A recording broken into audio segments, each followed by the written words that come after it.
Hello friends, नमस्ते, प्रणाम। मैं अपने यूट्यूब चैनल संगम सार में आपका स्वागत और दिल से अभिनंदन करती हूँ। मैं आपके सामने एक ज्योतिया माता का सोहर लेके आई हूँ। आप लोग सुनिए, आनंद लीजिए।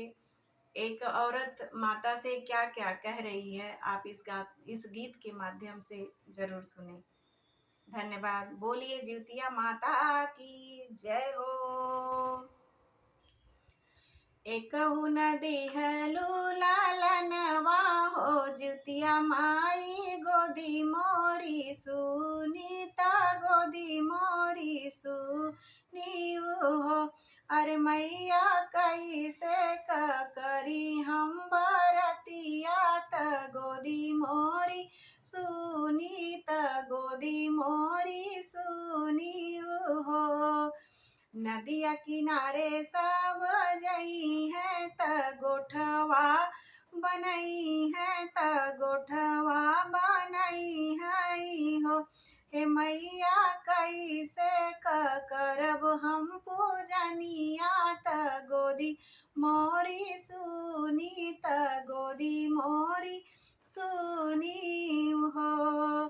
सब सखी मिली भजन गई है तब बाजन बजवई है त बाजन बजवई है हो।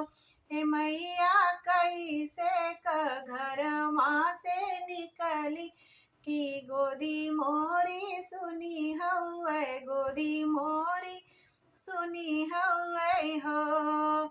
हमरी अरज सुनिला हो तो गोदिया त भरी दात गोदिया त भरी दाऊ हो मैया हमहु करब जुतिया व्रतवा पूजन हम करब पूजन हम करबै हो। हाथ जोड़ के करब बिनतिया त गोदी मोरी भरी दाता गोदी मोरी भरी दाऊ हो।